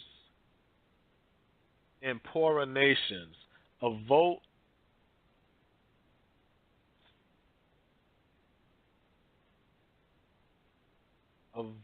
on the deal by shareholders of both firms is due to take place next Wednesday. Simultaneously in London at BAT, in North Carolina at Reynolds, Professor Peter Odhambo, a former heart surgeon who is head of the government's Tobacco Control Board in Kenya, told The Guardian, BAT has done as much as they can to block us. Experts say Africa and Southern Asia are urgent new battlegrounds in the global fight against smoking because of demographics of rising prosperity. Despite declining smoke and more control in some richer countries, it still kills more than 75 million globally each year, according to the WHO. And there are fears the tactic of big tobacco will effectively succeed in exporting the death and harm to poorer nations. There is an estimate 77 million smokers in Africa, and those numbers are predicted to rise by nearly 40% by 2010, from 2010 levels to by 2030. So they're saying in 20 years. Ain't that some shit? Look, 2010, right? 20 years later is what? 2030. So there'll be 40, and they're saying that the rise is 20, because what they're saying is the youth coming up there is coming up because it's prosperity. So these kids coming into money, good education and shit. So now they want to get this group of people hooked on the cigarettes and predict that they can increase their profits off this generation by 2030. And like I said, that's that 20. That's a generation. In every generation, they play the same game. It's the same shit. Yeah. You know what I'm saying? Especially if marijuana regulation get pushed back, that's going to make their job easier, you know what I'm saying? Because people want to smoke, you know what I mean? It'll be an alternative to that. So that's funny. That's crazy, you know what I'm saying, to see how that legislation, you know, is it going to go full steam ahead, or with the Trump administration and them guys, are they going to, you know what I mean? Whatever. No. This is Africa. Oh, all right. I'm bugging. This Africa. This Africa. These are big. So the fucking, Reynolds, they bought Reynolds American. That's what they're saying. Right. Which one? Okay, all right, I got it. That's in North Carolina. That's right. that. All right, got you. I'm fucking up. British American. See, so and they going over there now. This is like big boy company. It's a whole new game. They got the blueprint of what happens here. So it's like they could just go there and recreate that. And like you said, it's a new generation. So no, but 20 remember years, the shit new is people British. Remember, it's British America tobacco. So while we have all of these say no to tobacco company shit and don't smoke it, and we all thinking that they out there pumping it. Oh yeah, over there hard body now. You know what I'm saying? And they out there and forcing them, and then got them caught up by the law. You know what law is, right? Law is just rules. You see what I'm saying? Laws is just rules. So what happened is when you playing by the rule and they trying to switch it up, then they're going to sit over there and be like, okay, now let's bring out the law. Let's go to the courts so I can fight my argument on why I did this. That's because y'all playing against, y'all gave us the rules. We playing within the rules, and y'all trying to change the game now. That's how these white people do it, because it's the whole shit is a game. We got caught up into their economy. Them Africans got caught up into their economy. So they thinking, oh yeah, we doing good trade. Nah. You open your market up to the devil, and now they're trying to control everything and telling you, oh, you don't, what you mean you wouldn't bring no tobacco into your, we don't, nah, brother, no, we good. We have regulations here where we can't even get, the shit y'all smoking, that shit is way above our regulation. We have low regulations for smoking cigarettes here. We good, we lowered up our killing. If you don't let us bring our shit in, we're going to be doing X, Y, Z. We got to go to court now to keep tobacco out of our neighborhoods. This was going on in Africa. Because they want to kill a generation to get a generation addicted. And their shareholders, that's another part I mentioned. The shareholders have a meeting. So what you think I'll tell you right now, the shareholders are like, I don't give a fuck. We're trying to get paid. We trying to get paid. Yeah, we talking about share price. They want that share price to go up. Yeah, they want that share price to go up. It goes to, the point that stands out, or, one of the major points is like, this is a 20-year plan that they're talking about. And so most of us don't want to plan for the week. You see the companies, will... Wait. Just not to cut you off. Not only is that a 20-year plan, but it's not like it was 2000 to 2020. You see what I'm saying? That shit said 2010 to 2030.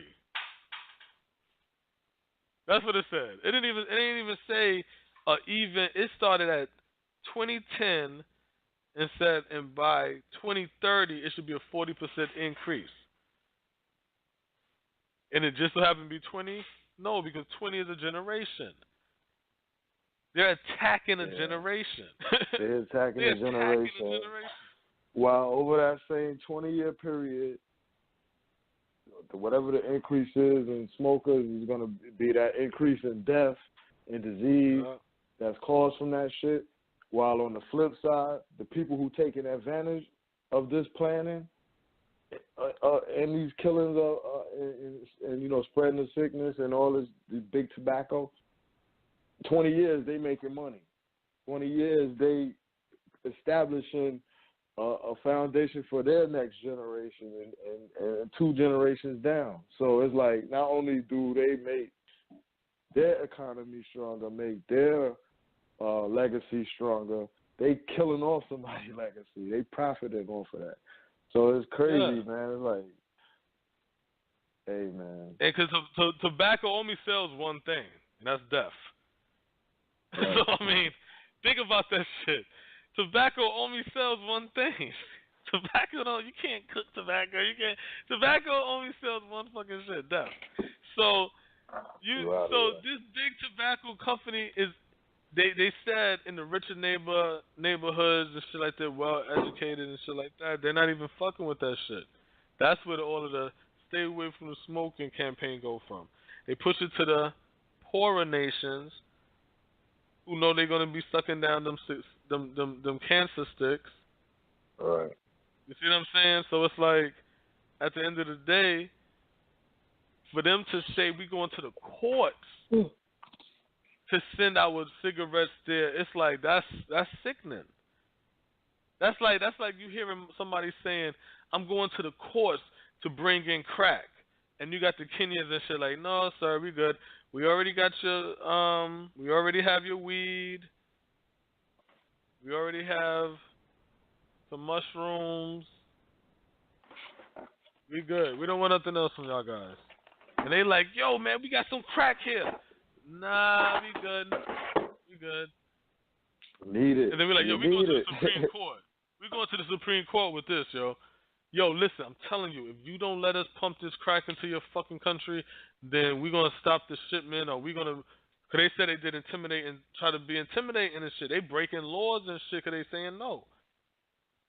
That's how you're supposed to know something ain't good for you. Like, even look at Europe. Europe got this shit set up where certain chemicals they don't even have in their country. In America, man, that shit is in everything.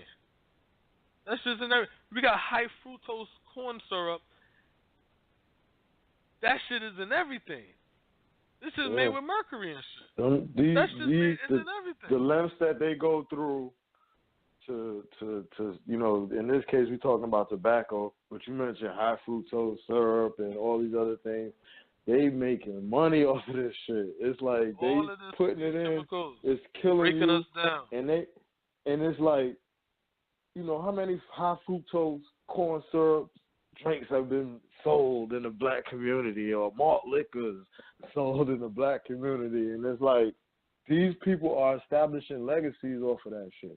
So we gotta understand in the sense of this shit that's killing us, yo. Not only is killing us, but they caking up off of it. You know what I'm saying? Hey, how about this? How about this? How about you put St. Ives in the neighborhood for them to drink, and you create a fruit juice called Crooked Eyes? Ain't that what the fruit juice was called? Yeah, Crooked Eyes. Wasn't that the fruit juice was called Crooked Eyes, right? Yeah, that shit was lethal. And then no. I'm talking about the no alcohol in it though. What was that juice? The fruit juice. Oh, I thought you were talking about the one with the. Nah, I ain't talking about the St. Ives with the juice in it yet. I know you're talking about because that's the combination. The drink. Yeah, remember there was a drink and that shit was like it was like a St. Ives, but the shit was, I think it was Crooked Eyes though. I think that shit was like a fruit juice. Unless Crooked Eyes is with the juice. Crooked Eyes is the mix. That's the mix shit. So it the had mix a fruit shit juice. is the Crooked Eyes. Yeah, it had the fruit juice with the beer. It was in one, you know what I'm saying, one joint. But the point is, they had a fruit juice that was like, you know what I'm saying? Like, I can't even think of the name of the joint. But it was just like Tropical St. Ives. Fantasy? No, not Tropical Fantasy, but it was just like St. Ives though, right? So, yeah, Tropical Fantasy. No ingredients. Just a styrofoam, sometimes a faded like styrofoam. Flavor blue. Yeah, blue. Like, god damn, man. The hell is this shit we drinking? You know what I'm saying? Oh my god. So you sit here now and what you're doing, you ingesting dyes and coloring and food coloring, and you don't know how these things. I was reading something where there was I did the story on the show where the Nigerians took the soda, remember? And the soda to come to Nigeria, the African was shipping in a bunch of soda. Fanta. Like Fanta, yeah. Yeah. It was a Sprite, but it was a Sprite company, right? And it was like, there was like, oh, nah, you can't bring that shit in the country. And they were like, what happened? And it was like, if the two fucking colors was to hit some weird shit. It either Yeah, causes they basically cancer. did a toxicology report on that shit. And it was like, hell no. Yeah, they did a toxicology on soda, on the Fantas. And what we got inside our drink? A bunch of hot girls and shit on the fucking commercials and billboards and shit. Fanta, Fanta, want a Fanta, Fanta, Fanta, want a Fanta. And we out here fucking, oh, yo, look shorty, look cute. Oh, I like the Fanta girl with all this shit giving us cancer. And then what we say? Yeah. Oh, nah, yo, that shit running my family though, yo. We all be getting cancer. But y'all all got a case of Fanta too in your fridge. And what do niggas be mixing they lean with? Sprite. Fantas and Sprite. These niggas drinking dirty lean. Sprite. Dirty Yo, Sprite. this is dirty Sprite. That's crazy. These niggas drinking chemicals that's affecting their digestive system. They can't even take craps when they do that. That's why they get all puff up and all kind of shit. You know what I'm saying? Like you're fucking with fuck the heart and all the other bullshit. You're getting big because your intestines is just filling up of shit. And you over here thinking that's crazy. You look at these boys now, yo, all these niggas is doing drugs because they cannot accept the reality, yo, of life. And all of that is because we have no economy. These young boys right now, I'm not gonna say I was the first generation, but I'm damn sure gonna say is I know for a fact it was my generation. That was that generation where people was like, damn, these boys out here don't even know how to, you know what I'm saying, work on cars and shit. Like the first time I ever heard it. Like now, you know for a fact they don't know what the hell they're doing. But I remember when I was coming up as a kid, it was like I remember the talk. I used to hear the talks. You know what I'm saying? Not saying like maybe the kids above me, like maybe like Malika them or whatever, might have been that generation. But I remember hearing that like, damn, why they getting on us about not like where the fuck do you learn how to work on cars? You know, I'm in the city. I'm like I'm just my mother here. You know what I'm saying? I'm a kid. I'm like, damn, it's tough like that. Like I used to hear all of that, the macho shit. You know what I'm saying? You don't hear none of that shit now. None of that shit. You don't hear no direction. You don't hear nobody be like, yo, man, what happened? Like, there's no guidance to being a man anymore. You see what I'm saying? So what happened is you have a lot of these fashionable boys. These niggas want to be fashionable and they want to be cute and pretty. And I'm like, I remember a time when you wanted to have scars on your face, you know what I'm saying? And be like, yeah, it's my war wounds, you know what I'm saying? Like, yeah, you got stories. Nowadays, you got these guys now, it's like, we just want to cry, we want to whine. Even to talk about the Umar Johnson part, right? During the argument, right? I mean, when he was debating the panel. I didn't understand why he had to argue with a dude that's married to a white woman. This black dude that's married to a white woman. A black chick that looked like she sucked pussy. And Roland Martin, who's the reverend.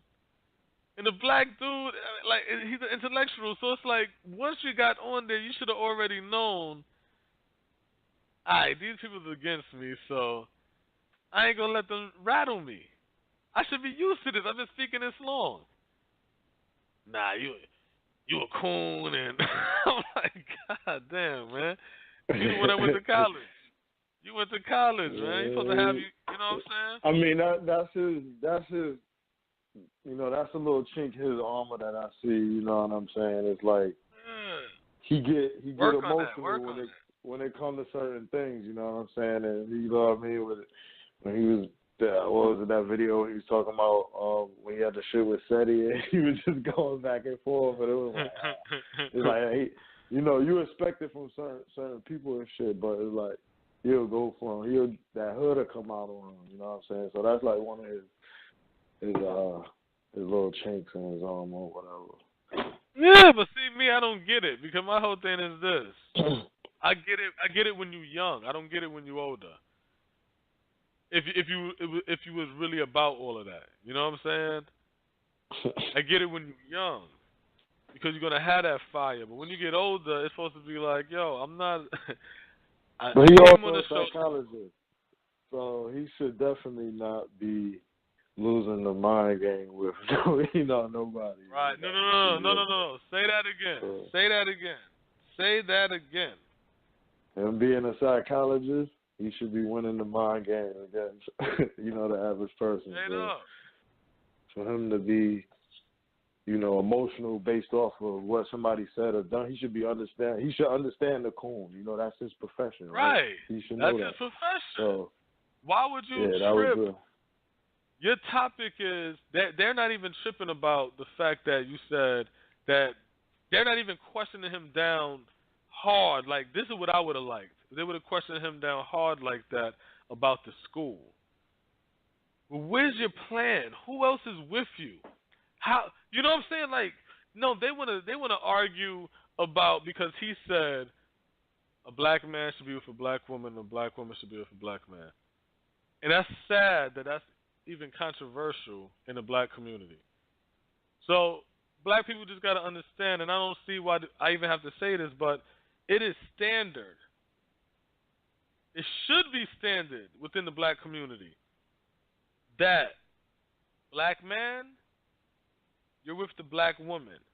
Black woman, you're with the black man. That's standard. Now, black man, if you decide you want to go off and screw a man, and black woman, you want to go off and screw a woman, that's your own shit. Y'all out of standard. Y'all outside of the standard part. Y'all outside of that. If y'all want to date outside your race, that's outside of the standard part. That's your choice that you choose to do. But the standard, black man, black woman, that's standard. That's for the black kid growing up, and they like, you know what? I'm black, and I just want to follow the rules of being black. And it's like, okay, well, this is the rules of being black. This is standard law of being black. Standard. Whatever you do outside of that is what you do. If you want to commit crimes and all kind of shit and rob and steal and that's outside of being black. Whatever happens to you with that happens to you with that. We're supposed to have a standard when it comes to being black. And for Umar to even have to argue with somebody about that shows the ignorance in them. So that's why he should have never argued. Why would you argue with fools? He should have used his intellect and his psychology to break down each one of them. You know what I'm saying? So that's the real question I ask. Is like, for all them degrees and shit that you got and you spewing out, why you don't use that in these debates? Why you don't use that in these arguments? You know what I'm saying? Why you're not sitting over there dissecting this person or checking this person's fucking personality qualities and shit? As soon as the black dude was like, oh, and you know, talking out his nose and all kind of shit and talking about he see himself as an American, yeah, I would have just been like, you know what? And you right. And as soon as I heard you talk, I understood who you was. So that's perfectly fine. So let me talk to the black people then about a black man and a black woman. Because see, you got a white woman, so you can't even be in this conversation. That would be ignorant for you as a black man who's married to a white woman to be in a conversation about a black man and a black woman should be together, and a black woman and a black man being together. You can't even be in the conversation. Then I would go to the black woman who I think sucked pussy. And I would have been like, are you telling me that you have a problem with black man and black woman being together and black woman and black man being together? And then she'd be like, nah, well, I'm just saying that white people. Listen, if you can't answer that simple question, I must move on. If you can't answer that simple question. Because if we're having a debate and we're having a conversation about this, then let's have the conversation, let's have the debate. But if I have a gay man in this discussion about heterosexual shit, I think that's counterproductive. Why are we having a conversation? Why are you having a conversation about a man and a woman and you fuck men? That doesn't make sense. Why would you be in a conversation about black man should be with black woman should be with black man, and you have a white woman? Stay over there. When we talk about the interracial part, then you can come into that part of that conversation. But right now, I just want to know which one of y'all disagree that a black man should be with a... Oh, well, I believe you should be with whoever you want to be. Okay, well then that's your belief. So you don't believe that a black man should be with... Okay, so that's your belief. Let the whole world, TV One, and every black person out here in the world see everybody's belief in real life. Not the make-believe shit. Let's get everybody's belief. Now, Roland Martin. Now, to the other black dude. Let's get your beliefs on the table first. So before we have this conversation, because we need to stop having these debates and conversations with people, and it's like they don't even have a dog in a race. This chick here, if you suck pussy, why are you having a conversation to me about black men being with black women? You don't want us to be together, so why are you even in the conversation? So it's like, no, you can't get out of here with that. You know what I'm saying? Let's get who it is on the table so we can understand each other's role in the discussion. Because even if I say, do you believe that black man should be with black women should be with black man? And if you say, no, I don't believe that. Okay. So you got your perspective too. Now let's have the conversation. I want to know why you think we shouldn't. Straight up. I want to know why. Because see, if you once you put that on the table, now everybody know your perspective. So when you're speaking your fake black shit for ratings, we know your real objective because we know really what you're thinking and how you get down. You know what I'm saying? Right. That's how I look at life. You know what I'm saying? I don't look at life from the perspective of what you saying in your rhetoric. I take information from anybody. But when I'm looking at the person, I'm looking at you. And I'm saying to myself, like, you know what I'm saying? How are you letting these are supposed to be weak people. You're supposed to be the psychologist. They're supposed to be mainstream. You're supposed to walk all over them easy. That was supposed to be easy work for you. How you let them rile you up? That shit's weird. But then y'all give $700,000 to him? That's weird. $700K. That's weird. That's weird to me. But hey, shit, we give billions to the preachers. So I mean, I guess that's a drop in the bucket.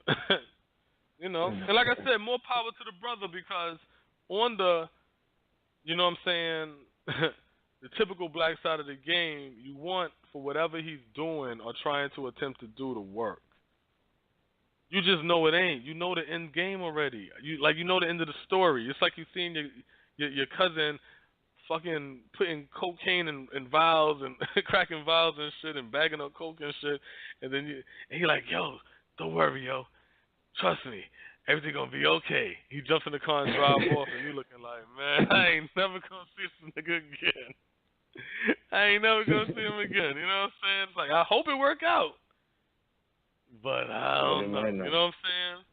So it's like, that's how I be looking at the Umar shit. It's like, where's your team at?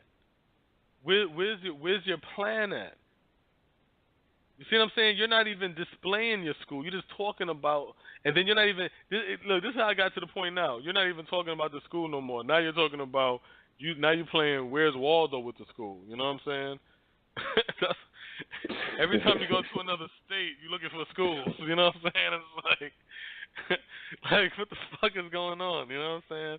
Oh, going to Africa. Psych. Maybe I'll go to South Carolina. Let me go check Detroit. Oh, California. It's too high in California. Shit is too stupid. And it's like, you know, but we feed into shit like that. You know what I'm saying? We like to believe and hope and dream and shit like that, man. That's how we get down. That's what keeps us sane, I guess, in this crazy world. Just hoping that maybe one of these Deco Malleys will be righteous, you know what I'm saying? But it's crazy, man. It's crazy, you know. It's crazy, but hey. So Well, power to the brother, man. Yeah, hopefully he do right, but we see the truth all coming out. We see Polight go from tranny to white woman. We see Umar done jump started his career again with the by so-called telling it to the coons, which I'm like, I don't. All he said was, black man should be a black woman. Like he ain't say no. He ain't say that. No shit. You know what I'm saying? I mean, I would. Don't put too much stock into that shit, man. Like, those two opponents was weak. You know what I'm saying? They didn't have no rebuttals for them. Capital Hell. Come on, they wasn't even really. What about Tim Wise? Tell me Tim Wise doesn't. Shut all this stupid shit. Listen. She had that old goofy voice, you know what I'm saying? Like, come on. Yeah, what y'all talking about? I want to see Umar in an interview strictly talking about the school. That's what I want to hear. I don't want to hear about homosexuality. I don't want to hear about the warm boys. I don't want to hear about sexual ed. I don't want to hear about vaccines. I don't want to hear about fucking the Breakfast Club. I don't want to hear about nothing about the school. That's it. All that got to play out because it's like, well, he obviously not going to speak about specifics about any schools and school locations. You know what I'm saying? Like when Charlamagne asked him about that when he was on Breakfast Club, he like, yeah, I'll speak to you afterward. So it's just going to be the point where either he flee with that bread or he come and he do something with it or whatever. So, it's tough, you know what I'm saying? Because he can always talk around that. Oh, I got locations here. I got locations looking over here. You can research schools that's for sale or property. You know what I'm saying? So he can always. No, this is where Umar messed up at. I'm gonna tell you where Umar messed up. Umar messed up because that's what he said. He wanted to do a school. That's where Umar messed up. If Umar was smart, and that's why psychology. Okay, what you learning some shit about the mind, but guess what? You need to be learning about fucking business. Because how the fuck you know how to flip $700,000? How the hell you can't flip $700,000? Crazy. All right, so cool. He ain't no hustler. So, but if he was a businessman, he could have used his same getting money donation skills, right? And then gathered this money up, and then he could have got a fucking building or whatever, and got him a machine to produce product. You see what I'm saying? Creating jobs. Where he's now creating products to sell that brings in more money. You expand that business, brings in more money, then you can now worry about getting your own school. You don't got to worry about donating and traveling and all kind of shit like that. You see what I'm saying? That's why I keep on saying we keep on wanting to start. We need to be politicians. We need to be the CEOs of these companies. We need to do all this extra shit. No, we need to get an economy. We need to start our economy. Yeah, if we don't have an economy, it don't matter what we do. Smallest basis. You know what I'm saying? It's like, yeah, we could do all that. And it's like when we had the conversation about Cleveland. Browder's brother running for mayor, you know what I'm saying, and that breakdown two shows ago. So it's kind of like when you have those conversations and then you really honestly just keep moving forward and like, okay, well, if he's mayor, well, how are we going to do this or whatever, or you be honest about it, it all comes back to that. If we can't generate and circulate money in our own communities, then it ain't gonna work, and that's just basically the economy. When you think of anything, and when you think of America, you think about economics and capitalism. So it's like we're not playing in that game. So and that's why we lacking. And that's why we lacking. Because guess what? If we had the economy, we wouldn't even be asking the question about Umar building a school. All Umar would have to do is go to the bank and get a loan. Right. Literally. Just as simple as that. Simple as that. If we had an economy. That's why when I hear black people keep on talking and we'll say shit like, yeah, I want to be the mayor. I help black people if I'm the mayor. How? How are you going to be the fuck? How are you going to help black people being the mayor when we don't have an economy? And when I mean we don't have an economy, I mean when the money get allocated, where the money going? Think it's going to your hand?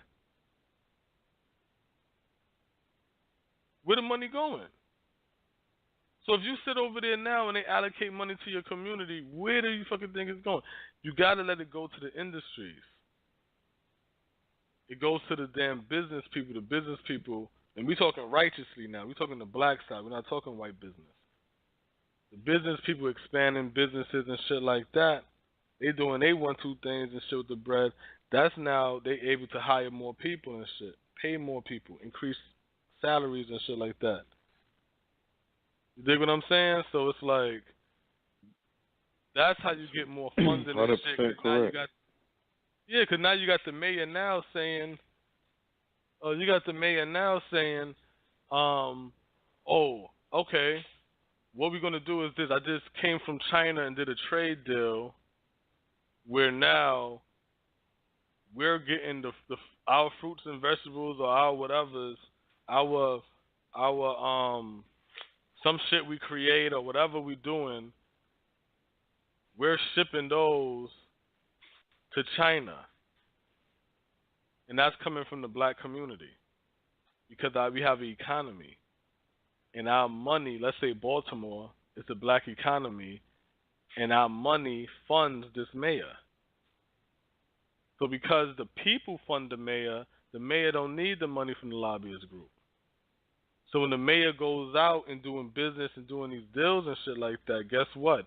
When he's saying doing shit, it's going to benefit the people of his district. That only works when you have money to pay and fund the goddamn person that's representing you. But that only works if you have an economy. So if we have a black person that's a mayor, and then he says, you know what, I'm gonna do that, and I'm gonna go to China and I'm gonna make sure we do a deal to get the money, you know what I'm saying, the shit to get shipped to goddamn China. They're gonna go places. Let's say the white people got the farms, and let's say 95% of the white people got the farm, 5% black got the farm. But the 95, let's say it's like, let's say the split is like 25-75, right? With 25 being white, 75 being black, right? And the 25 is the ones with the lobbyists, right? And they want to ship their shit to China and get that all that money. They'll pay the mayor to make sure they get those bids. With a majority of black people who can't pay the mayor, is like, damn man, well, we still out here dealing with police brutality and we ain't got no jobs. And while this 25% right here is making $1 million bids on contracts from the fucking government. You see what I'm saying? But when you got an economy, now you got people who's paying the politicians, so the politicians have to answer to the people. So when these bids and these deals and these contracts come in, now we got control over getting our hands on the money that comes down to the black community and do what we got to do with it.